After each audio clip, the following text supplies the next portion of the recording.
Espera aí, agora tirei. Tudo bem, né? Eu queria agradecer a casa, que mais uma vez me bota para estudar e me dá a oportunidade de falar dessa doutrina tão querida, né? Que tanto nos ajuda em nossa vida em todos os momentos. E pedir o amparo espiritual que você já pediu da equipe do Dr. Herman para esse momento, que a gente possa fazer o nosso melhor. Então, graças a Deus, vamos começar. O tema você já falou, é 164 do Livro dos Espíritos, que nós vamos fazer em abril, né, de 1857. Eu peguei uma introdução de Herculano Pires num livro dos Espíritos que ele traduziu, e tem uma introdução interessante que fala assim: com este livro, a 18 de abril de 1857, raiou para o mundo a era espírita. Nele se cumpria a promessa evangélica do Consolador. Isso que João foi o único que falou o que Jesus disse, né, que viria o Consolador. No capítulo 14, versículos 15 a 17 e no 26. Ele fala da vinda do Consolador. Então, o Herculano continua: o Livro dos Espíritos é o código de uma nova fase da evolução humana. Surgiu no momento exato em que o mundo se preparava para entrar numa fase superior do seu desenvolvimento. Ele não é apenas o marco inicial da nova codificação, ele é o arcabouço geral da nossa doutrina. E o interessante é que no livro A Caminho da Luz, ele tem lá Allan Kardec, um item, e seus colaboradores. O livro A Caminho da Luz é de Emmanuel, por Franciscano Xavier. Então, ele fala exatamente isso, dessa nova fase da evolução humana que viria um desenvolvimento muito grande no século XIX, que foi quando veio o Livro dos Espíritos, veio um monte de coisa. Então, eu vou falar o que ele diz aqui. Kardec fazia-se acompanhar de uma pleiade de companheiros e colaboradores, cuja ação regeneradora não se manifestaria tão somente nos problemas de ordem doutrinária. Não ia ter uma evolução só por causa da doutrina espírita que viria no século XIX, não, mas em todos os departamentos da atividade intelectual do século XIX. E a gente vai mostrar depois isso numa mensagem que tem ali, que tem uma reunião na véspera do século XIX. É uma mensagem que tem no livro Cartas e Crônicas. Então, o que aconteceu nesse século, além do espiritismo? A ciência se desenvolveu muito, muito, e Emmanuel fala assim, e os laboratórios se separam da sacristia. Quer dizer que a igreja se afastou, a ciência se afastou da religião nesse século, por causa da evolução da ciência, não aceitavam mais aqueles dogmas de religião. A arte tipográfica, então a tipografia, então aumentou o número de bibliotecas circulantes, o número de jornais, revistas, também as vias férreas e o telégrafo surgiram nesse século XIX, que favoreceu o quê? O intercâmbio entre os povos. O telefone, o fonógrafo, também favoreceu o intercâmbio, né? E aí ele diz, o espiritismo seria a essência dessas conquistas novas, reconduzindo os corações ao evangelho suave do cristianismo. Então, a essência de todas essas conquistas seria o espiritismo. E eu achei na internet duas frases que eu achei muito interessantes. Olha só, o Thomas Edison, em 1879, século XIX, junto com Kardec, descobriu a lâmpada incandescente e iluminou os lares, cidades e fábricas. Isso, uma iluminação material, né, do mundo. E Allan Kardec, 22 anos antes, em 1857, ele já havia iluminado a consciência mundial. Então, a evolução foi muito boa em todos os níveis nesse século, né? E a gente tem o quê? Você já agradeceu e eu vou agradecer também a Kardec, que codificou a doutrina espírita que tanto nos consola e nos orienta em nossas vidas. A gente vê nessa fase de pandemia, morre, desencarna aqui, desencarna ali, e tem pessoas que ficam desesperadas. É natural que a gente sofra, a falta que faz a pessoa, a gente entende tudo isso, mas as pessoas não têm um amparo da religião que sustente ela diante da dor. E isso a doutrina nos dá. E nos dá também um estímulo para a gente evoluir, que a gente, sabendo que tem a reencarnação, eu quero uma vida melhor, então vamos agir melhor. Então, a gente quer agradecer a Allan Kardec tudo isso. E também a quem? A Chico Xavier, que complementou a obra de Kardec e que deu o quê? O seu exemplo de vida. Ele viveu, ele vivenciou toda a doutrina espírita, todo o cristianismo com a sua vida tão exemplar, né? E aí eu falo que ele complementou, e eu peguei um exemplo do Nestor Mazotti, foi um presidente da FEB, que ele dirigiu até 2012, porque ele estava doente, saiu, em 2014 ele desencarnou. Ele dirigiu a FEB e dirigiu também o Conselho, como é que é o nome? Conselho Espírita Internacional. É o SEI, é conhecido como SEI. Então, por causa disso, ele viajava muito para a Rússia, para tudo, para a Europa, para tudo que é lugar. E aí, as pessoas dos centros espíritas do exterior disseram que só conseguiram fazer reuniões mediúnicas depois que leram a obra de André Luiz, porque ele, com o SEI, parece que a editora Edicel e com a FEB, eles conseguiram editar, fazer a versão do livro, das obras de Chico Xavier para a Europa, para outras línguas, né? Então, com André Luiz, eles entenderam e passaram, ele disse que só passaram a fazer reuniões mediúnicas no exterior depois que a obra do de André Luiz foi traduzida, né? Feita a versão para outras línguas. Aí eu achei interessante que a gente fala assim, leia Kardec para entender Jesus, leia André Luiz para entender Kardec. Eu já ouvi muito essa frase. Então, Kardec era um homem bem especial, porque ele recebeu aquele monte de caderno, ele fez um monte de pergunta. Em menos de 2 anos, ele publicou a primeira edição do Livro dos Espíritos, que tinha 501 perguntas. Depois, a segunda edição foi em 1860, 3 anos depois, e já tinha 1.019 perguntas que a gente tem hoje, né?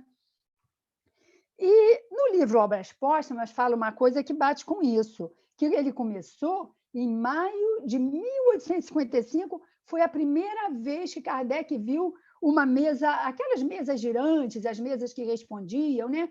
Ele foi numa reunião na casa de uma senhora, a senhora de Plenezon, e ele ficou aturdido. Ele ficou aturdido e ele falou assim, que ele viu naquelas futilidades aparentes algo de sério. Ele entreviu que naquilo tinha algo de sério, como que uma revelação de uma nova lei. E ele diz, na qual prometi a mim mesmo aprofundar. Então, a gente vai ler também, tem um livro aqui maravilhoso, que foi publicado em 2014, Chico Xavier, Meus Pedaços do Espelho, pela doutora Marlene Nobre. Esse livro, logo que ele saiu, ela desencarnou em 2015, né? Então, foi a última obra que ela publicou. Mas por que ela publicou esse livro? Falando muito de toda a vida de Chico Xavier. Ela publicou porque o Chico, o marido dela, que era o senador Freitas Nobre, eles tinham a Folha Espírita, e havia feito várias entrevistas sobre todo mundo que conviveu com Chico em 1977. Ele botou o nome, ele que deu o nome, Pequena História de uma Grande Vida. E eles entrevistaram muita gente sobre o Chico Xavier. O Chico ficou muito feliz quando viu o jornal. E aí ele disse para ela, é uma pena que a revista se perca. Uma revista se perde. Isso tinha que ser publicado em livro. Aí ela ficou a vida toda, olha só, 1977. Ela publicou em 2014, foi que saiu publicado. Ela ficou nesse trabalho a vida toda. Então, por que eu trouxe esse livro? Porque nesse livro tem uma entrevista que foi em 1998. O Chico morreu em 2002. Essa entrevista da Folha Espírita à doutora Marlene Nobre foi em 1998. Estava nessa entrevista que eles publicaram, né? Que o Chico leu. Perguntaram a ela, a Folha Espírita perguntou, e a questão de Platão e Kardec? Marlene Nobre falou, doutor Canuto Abreu mostrou a mim e a Freitas um documento do próprio punho de Kardec, no qual ele escreve mais ou menos o seguinte. Olha que interessante. O doutor Canuto, vocês vão ver daqui a pouco, que eu vou explicar por que ele tem esse material de Kardec, que ele comprou, né? Olha o que ele escreveu, Kardec. Do próprio punho, ela viu, ela, o marido, e depois ela foi lá com a Nena Galves, com o marido, e o Chico quis ir, porque o Chico quis ir depois. Aí eles foram lá também e viram. Quis ir na casa do doutor Canuto. Então, olha o que ele escreveu, o que o Kardec escreveu, que a doutora Marlene e esse pessoal todo viu. Depois que Zéfiro é o espírito protetor da família Bodin, e simpático, ajudou Kardec, né? na codificação. Depois que Zéfiro me contou que fui Platão, é que pude compreender melhor minha missão. Aí a doutora Marlene foi conversar com o Chico sobre isso, né? Conversou antes dele ir lá com ela, né? Conversou com ele, mas ele não se espantou, não. Parece que ele já sabia. Ao contrário, ele recomendou à doutora Marlene que lesse O Banquete de Platão, para compreender a veracidade da informação. É muito interessante. A gente fala, que homem é este? Aí tem um livro, que o meu, coitadinho, está muito mal, mas eu vou mostrar a capa dele. Cartas e Crônicas. É do Irmão X, por Chico Xavier, né? Esse livro tem uma lição que eu vou dar uma pequena pincelada, que é capítulo 28, se chama Kardec e Napoleão. Por que Kardec e Napoleão? Porque ele diz aqui que Napoleão foi César. César, imperador romano, que invadiu as Gálias e que matou os gauleses, né? Matou os homens que ficaram ali. E o que faz quando existe uma guerra? Os homens são assassinados e as mulheres são estupradas e nasce um monte de criança, filha dos guerreiros. Então, o Chico dizia que o Jesus, tanto que Jesus tinha um estilo de francês, o Chico falava, que ele renasceria na França, nas Gálias. Mas com essa invasão de Roma, que miscigenou a raça, eles foram todos para o diminutivo de Gália, que é Galileia. Esse grupo todo foi reencarnar na Galileia. Tá? Então, a história é Kardec e Napoleão. Logo após o golpe de Estado da França, que Napoleão fez na França, né, e dominou, ele tomou conta para dirigir a França, eles fizeram uma reunião nas esferas superiores, onde tinha sábios, pessoas de alto nível, e muitos pontífices das Gálias, muitas personalidades de Roma, e aí tinha um monte de gente chiquérrima, espíritos de luz, adiantados, São Luís, Aristóteles, Sócrates, aqui. E tinha um outro grupo de uns espíritos não tão evoluídos que haviam desencarnado na Revolução Francesa. Luís XVI, Maria Antonieta, até o Robespierre e o Danton, que mandavam guilhotinar, estavam ali, já tinham morrido guilhotinados, né? Voltaire, Rousseau, estavam todos ali. De repente, chega um cortejo de sombra. Nesse cortejo de sombra, quem está lá? Reencarnados. Na frente estava Napoleão, que estava já reencarnado, né? Então chega e vem Beethoven, vem o Papa Pio X, Pestalozzi, tudo nesse grupo, um grupo enorme.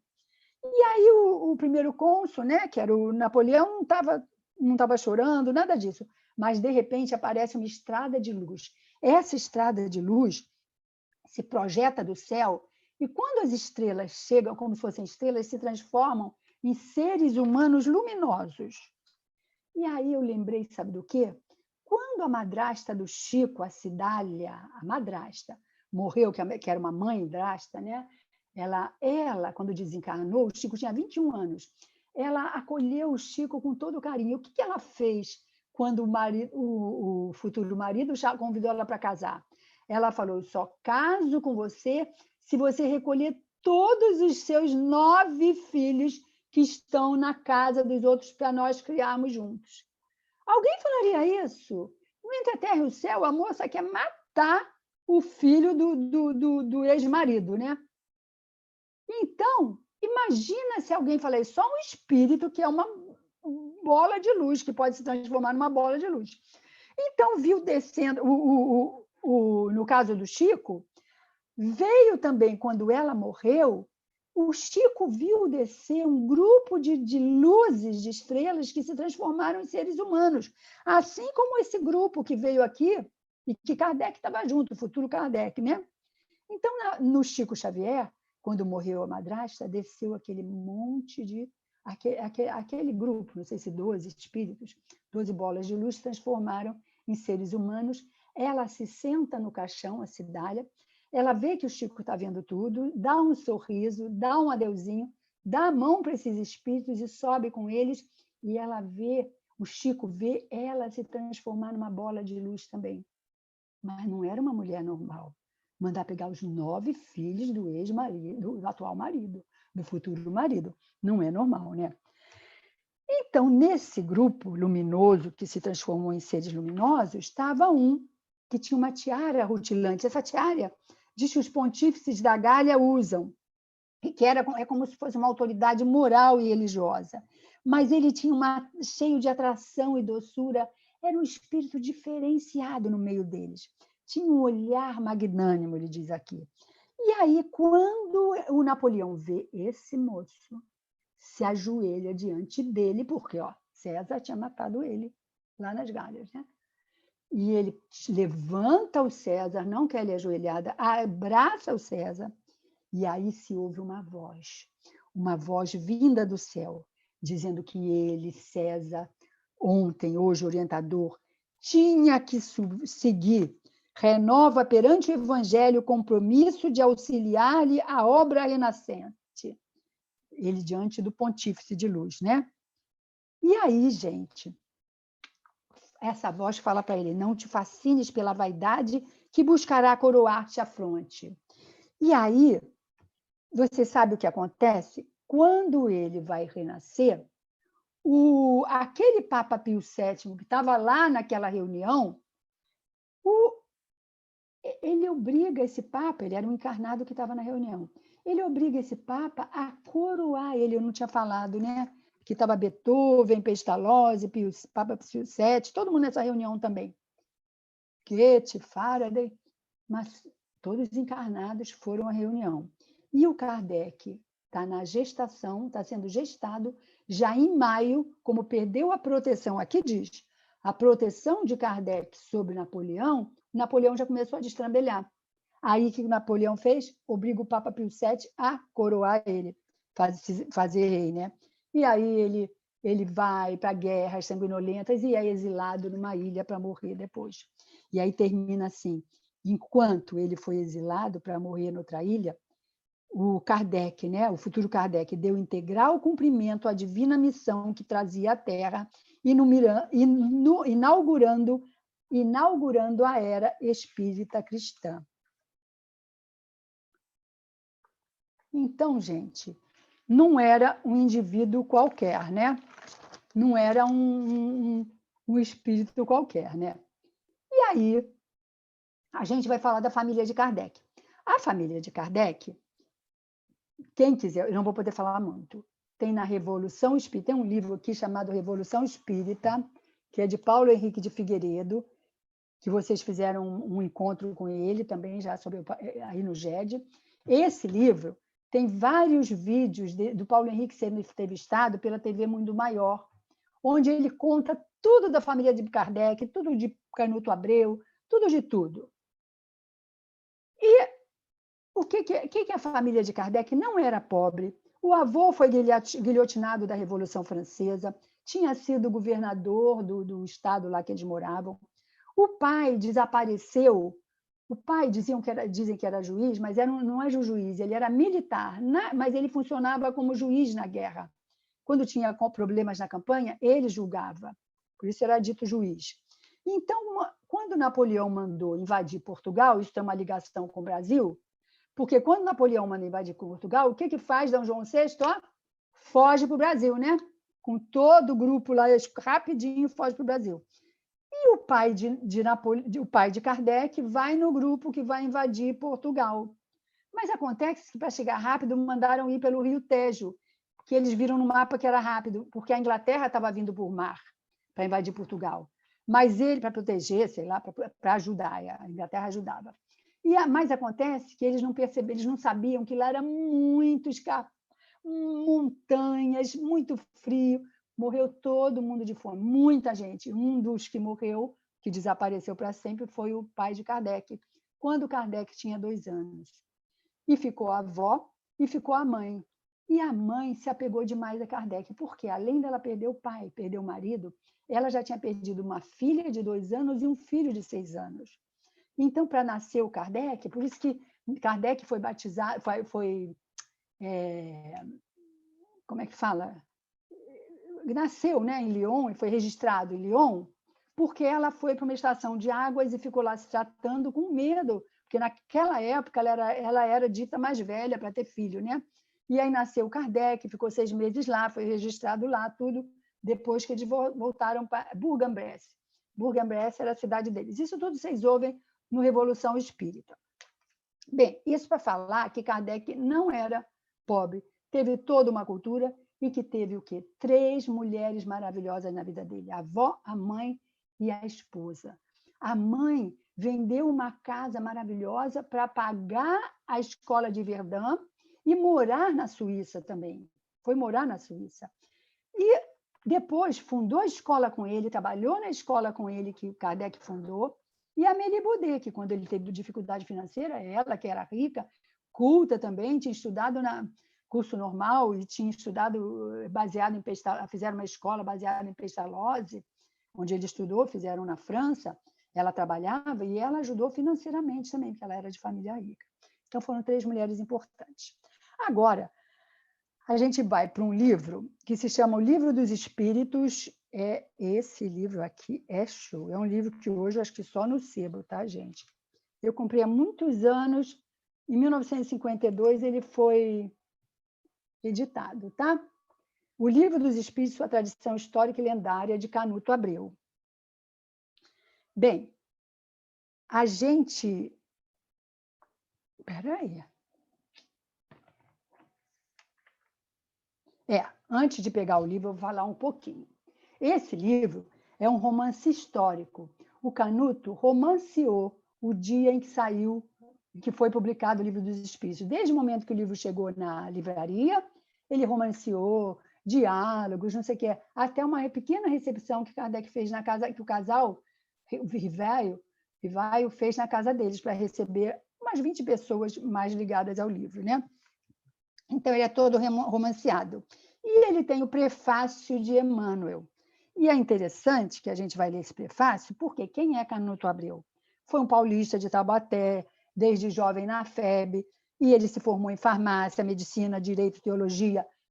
Ele trabalhava em direito, mas ele fez algumas leis de medicina social, e ele falava vários idiomas, inclusive grego, hebraico e aramaico, ele falava.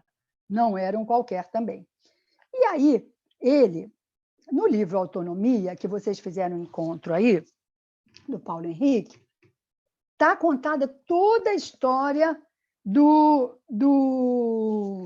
Canuto Abreu, tá? E no Revolução Espírita também tem parte da história e tem mais do lado da família. Então, o Canuto e a FEB, bem jovem, ele viu que a FEB estava desvirtuando a doutrina espírita e começou a se corresponder com Leon Denis na França, com Gabriel Delany, com Camille Flammarion e mais outros.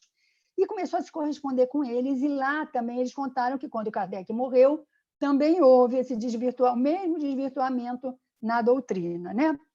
E aí, o Kardec depois, o Canuto depois, vai à França, porque ele trabalha lá por 2 anos, e ele conhece pessoalmente esses homens, Leon Denis, vários.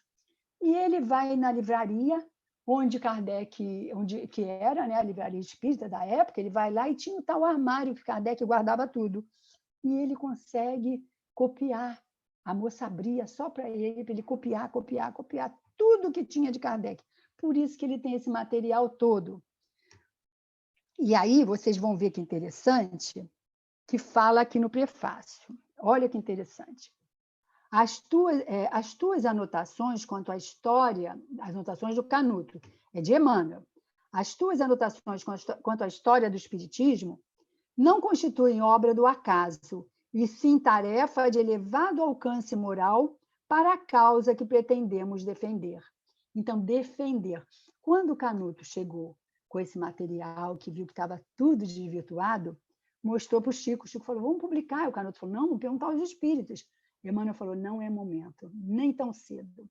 Hoje, o neto do Canuto é que deu para a FEAL, não sei lá, espírita Allan Kardec, né, de São Paulo, o material todo do Canuto, e o Paulo Henrique, que está estudando em cima disso, estão liberando, vão liberar para nós, para todo mundo, né? Então, a tua obra é revivescência de lembranças que a gente não pode esquecer, imprescindível, te mostres digno de tão sagrado depósito. Por quê? Porque ele teve que segurar, e as pessoas achando que ele era egoísta, que não mostrava o material, falavam, os espíritos não deixam que ele mostre. Por isso que ele não mostrou. Ele morreu sem poder mostrar. Então, nesse livro, aí começa aqui algumas coisas interessantes do livro. Uma é que o nome do livro dos Espíritos não seria esse, seria a Religião dos Espíritos. Aí, quando ele mostra o senhor Bodão, pai da Carolina e da Julie, ele fala assim, mas o nome não seria a Religião dos Espíritos? Ele fala, Kardec diz, a censura poderia implicar-se com esse título. E os guias me haviam dito ser o livro apenas o primeiro capítulo da religião espírita. Ele fala, pô, que interessante, porque na realidade o livro vem dos espíritos. Ele falou, é para a gente pensar isso, mas na realidade mesmo é porque o livro trata dos espíritos. Kardec falou, é porque o livro trata disso, me foi inspirado. E aí a gente vê que 103 anos depois, em 1960, 100 anos depois da segunda edição, o Emmanuel publica um livro por Chico Xavier chamado Religião dos Espíritos. Esse eu não tenho, eu peguei na internet, o prefácio dele fala assim, o livro da codificação, quer dizer, o livro dos Espíritos, codificação kardeciana, é tão rico de valores morais que bem pode ser considerado como o primeiro marco da religião dos Espíritos, a refletir o Evangelho sobre a inspiração de Jesus Cristo. Então, a mesma coisa, o mesmo nome, o Chico vem e fala que, o Emmanuel vem e diz que o livro era realmente um primeiro marco da religião dos Espíritos, que o primeiro nome seria Religião dos Espíritos. E aí a gente lembra que João falou, eu rogarei a meu pai que virá o Consolador, não, vai ficar muito tempo convosco, e ele vai ensinar todas as coisas. E todas as coisas? Aí a gente vê todas as coisas, de onde eu vim, reencarnação, o que eu estou fazendo aqui, tudo que a Mariana leu na mensagem, né? E no livro A Gênese fala assim, por que... Então o Consolador fala, o João fala que virá o Consolador, para ensinar todas as coisas. Por que Jesus, aqui no A Gênese, aparições de Jesus após a morte, e tem 20. Por que Jesus não falou todas as coisas naquela época? Se o Cristo não disse tudo o que deveria ser dito, é porque achou necessário deixar certas verdades na penumbra, até que os homens pudessem compreendê-las. Então, a gente não ia ter condição de compreender nada naquela época. Por isso que ficou para agora, para o Consolador. E aí a gente fala, é maravilhoso, consola, não sei o quê, não. Será que consola? A doutrina espírita consola? Aí, nesse livro aqui, O Espírito da Verdade, de Espíritos Diversos, por Chico e Valdo Vieira, tem uma lição que eu vou fazer um resuminho bem grande. É de Hilário Silva por Valdo Vieira.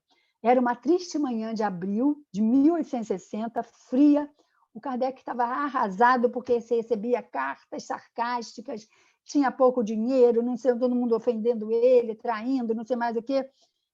Aí vem a Amélie com uma embalagem, uma encomenda cuidadosamente apresentada, e ele abre e tem uma carta. Essa carta diz: Senhor Allan Kardec, respeitoso abraço.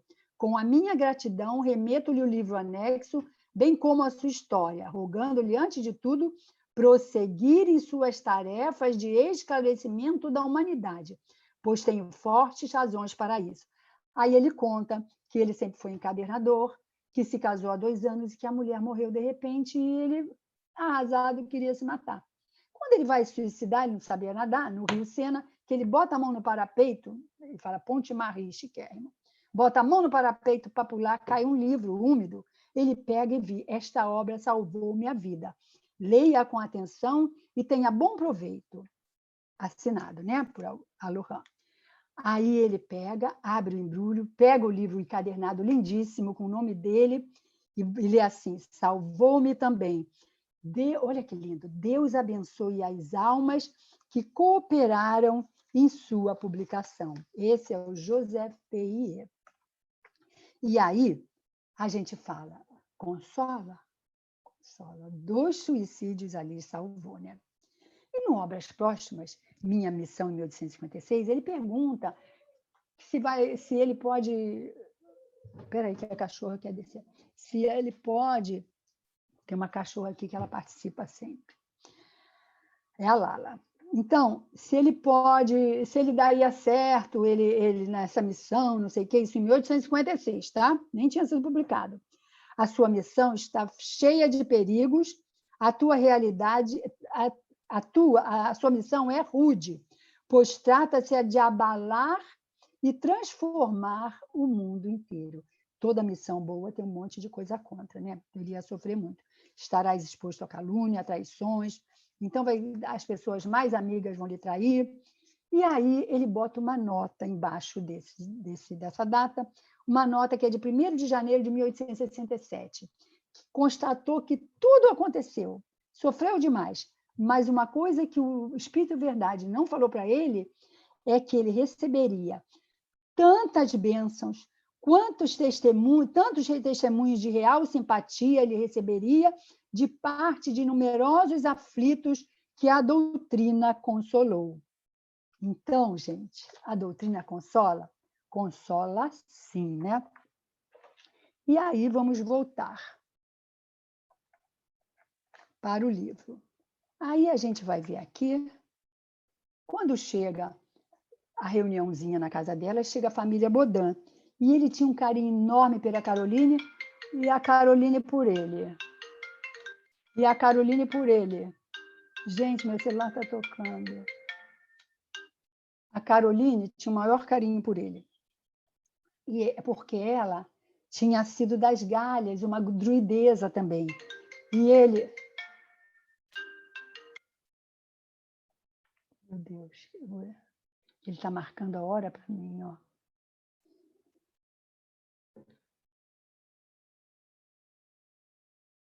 Desculpa, gente.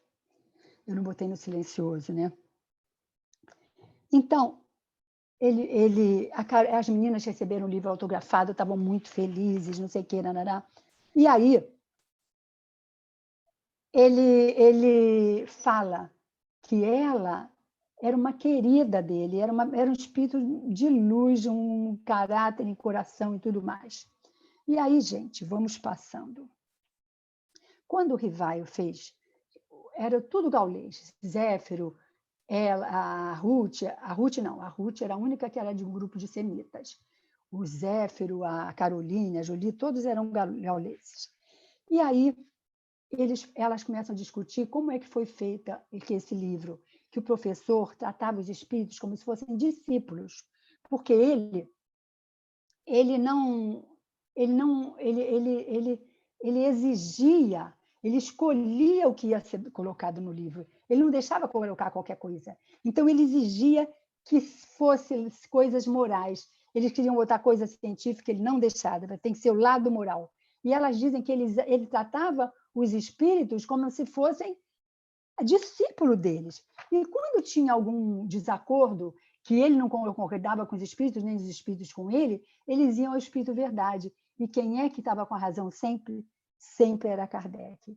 E aí a gente vai falar que Denise. ele teve 5 minutos, né? Isso. Que o livro teve que ter o nome dele só por orientação, porque as meninas Fox sofreram demais. Elas não tinham nem onde morar e já estavam trabalhando pela mediunidade, ganhando dinheiro. Elas não queriam, mas senão elas morreriam de fome. E ele termina nesse livro aqui agradecendo ao Zéfiro por tudo que o Zéfiro fez por ele. E aí ele fala, ele escreve algumas coisas do Zéfiro. Você não verá nesta existência senão a aurora do sucesso dessa obra.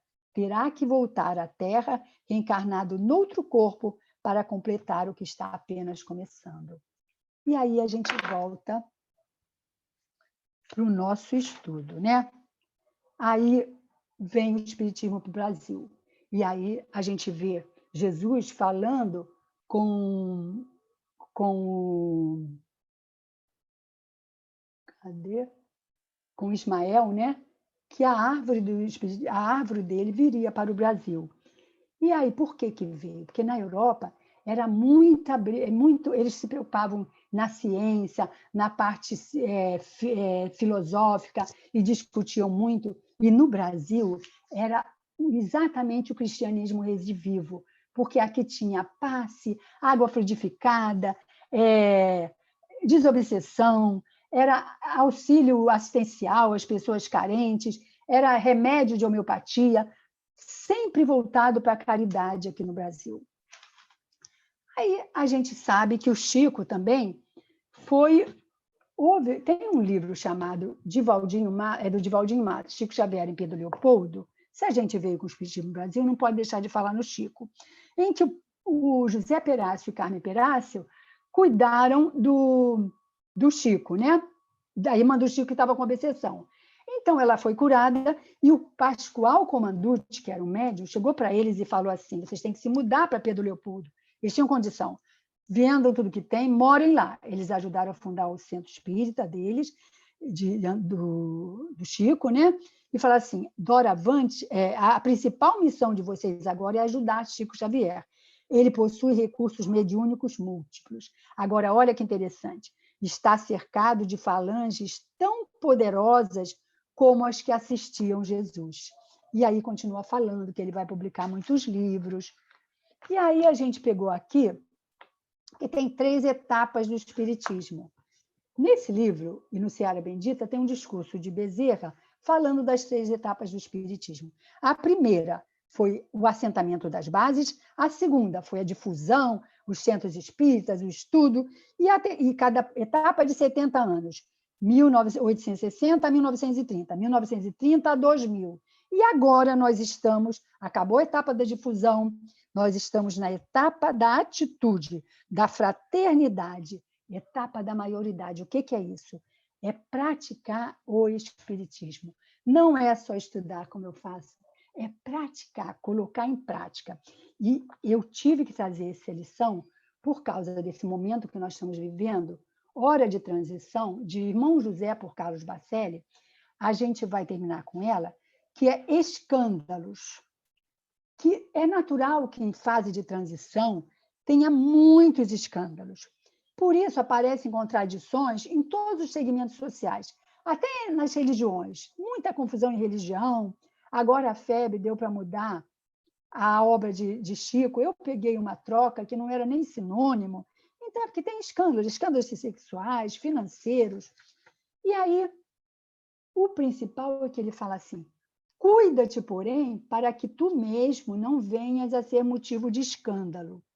Para quem quer que seja, que não venhas a ser motivo de escândalo, para quem quer que seja. Melhor que te escandalizes do que te escandalizares. Aí ele termina assim, quer ver? Na atualidade terrestre, todos os valores estão sendo aferidos, pois nada há encoberto que não venha a ser revelado, nem oculto que não venha a ser conhecido. Então, gente, por que agora toda essa confusão está no ar? Porque está na hora da transição. Tem que aparecer, porque tem que consertar. Se os escândalos não aparecerem, como vai ser consertado? Então, gente, era isso. Eu vou um minutinho só, eu vou parar, eu vou ler aqui um pedacinho, que é do terceiro livro que o Chico recebeu, que é Emmanuel, por Emmanuel, o livro chama Emmanuel, que ele fala que ainda tem aqui muitos espíritos, porque é bom para a época, muitos espíritos rebeldes, mas a consciência terrena vai começar a aceitar as coisas mais boas. Então, ele fala assim, espalhando a boa nova da imortalidade, a doutrina de amor abrirá novos horizontes à esperança dos homens, porque Kardec matou a morte. Então, a gente fica com mais esperança. E quando todos os homens, agora é o momento, quando todos os homens compreenderem o sentido de suas magníficas lições, o vosso planeta terá atingido uma nova fase evolutiva e o Espiritismo terá concluído entre vós a sua sagrada e gloriosa missão. Então, gente, vamos botar esse terceiro momento, que é o da atitude, da maioridade, que é a doutrina em nossos corações, e nós saindo por nossas mãos, em nossas mentes, para que a gente possa fazer essa transição da maneira mais rápida possível. E graças a Deus. Desculpe passar um minutinho. Tá? Obrigada,